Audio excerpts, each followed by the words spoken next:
Hello po sa inyong lahat mga ka-crypto. Meron po tayong isang matinding babala dito na binitawan ng isang analyst. Ayon sa kanya ay marami raw ang magsisisi na hindi sila nag-all-in kay XRP. Kaya sa video na ito ay pag-uusapan po natin ang dahilan kung bakit biglang sumabog sa XRP nitong nakaraang 2 linggo. Kung bakit siya ang sentro ng atensyon ng mga crypto whales at malalaking institution at bakit maraming eksperto ang nagsasabing ito na ang last chance bago lumipad si XRP sa mas mataas na presyo. Yan po ang siyang ating pag-uusapan sa video na ito, pero bago po tayo magpatuloy ay pakibasa na lamang po muna ang disclaimer dito po sa ibaba ng ating screen. Ayon po kay Ginoong Oscar Ramos, isa po siyang kilalang crypto analyst. Ang hindi pagpansin kay XRP sa panahong ito ay isang malaking pagkakamali.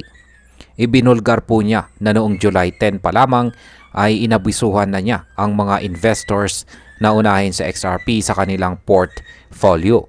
At hindi po siya nagkamali. Sa loob lamang ng 2 linggo, nag-surge po sa XRP ng mahigit 52.5%. Mula po sa dating tahimik lang na altcoin, bigla po itong naging isa sa mga pinakamalalakas na performers sa buong market. Isa po sa mga dahilan ng biglaang pagtaas ng XRP ay ang bagong balita mula kay Ripple. Itinalaga nila ang BNY Mellon, isa sa pinakamalaking bangko sa mundo, bilang opisyal na tagapag-ingat ng kanilang stablecoin na si RLUSD, ang native stablecoin sa XRP Ledger. Ngayon ay bakit po ito mahalaga? Dahil ang RLUSD ay ginagamit mismo ang XRP para sa settlement fees. Ibig sabihin ay habang dumarami po ang gumagamit ng RLUSD, mas lalong tumataas po ang demand kay XRP. At hindi lang yan, nalampasan na ni RLUSD ang market cap nila TrueUSD, USDD ng Tron, at umabot ito sa mahigit $532 million. Nito namang July 14 ay inannounce po ang ProShares. Nag-announce po ang ProShares na magla-launch sila ng future-based XRP ETF na susundan naman ng mga 2 times leverage ETF products mula sa Turtle Capital at saka Volatility Shares sa July 21. Bagamat hindi pa aktual na nagsisimula ang trading ng mga ito, ang mismong announcement pa lang ay nagsisilbing malaking bullish sentiment. At bakit? Dahil kapag may ETF, mas marami pong institutional investors ang magkakaroon ng direct access kay XRP. At habang hinihintay ang spot ETF approval mula sa SEC, napansin ng mga eksperto na unti-unting pumapasok ang mga malalaking players sa larong ito. Ayan.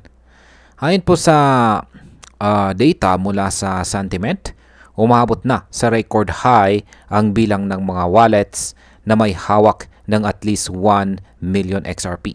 Ang kabuuang hawak ng mga tinatawag nating whales ay mahigit 47 billion XRP.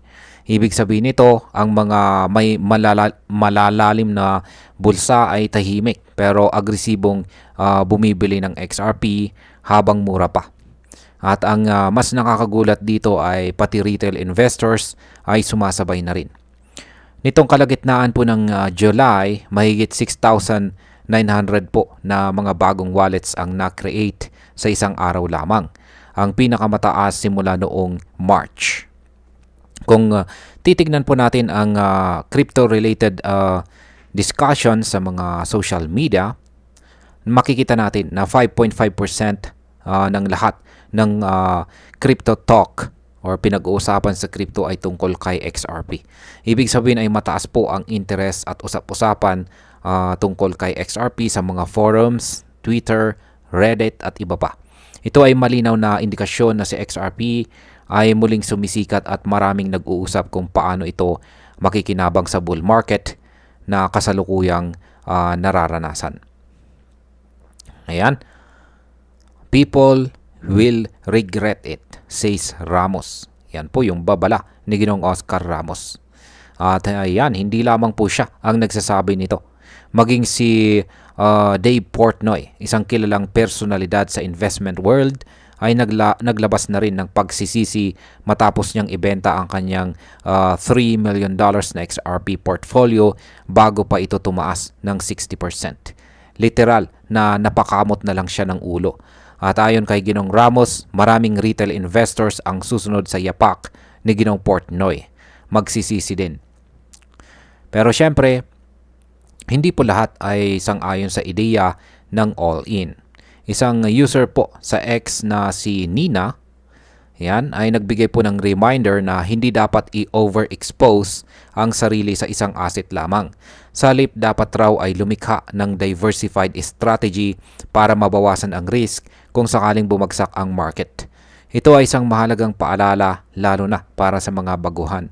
Ang crypto ay volatile, kaya't kahit gaano po ka-bullish ang isang coin tulad ni XRP, lagi pong may kasamang risk. At ayan, para po sa atin, bilang mga Pinoy crypto enthusiast, ito po ang panahon para maging alerto.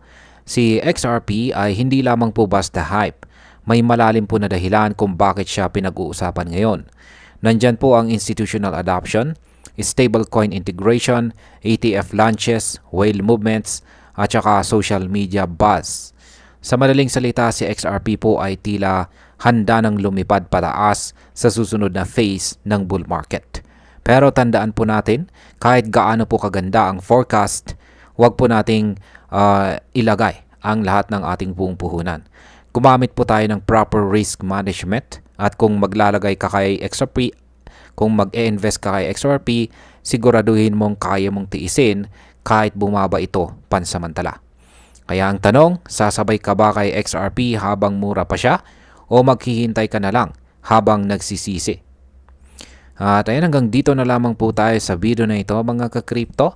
Marami pong salamat sa panonood. Ingat po tayo lagi at God bless po sa ating lahat.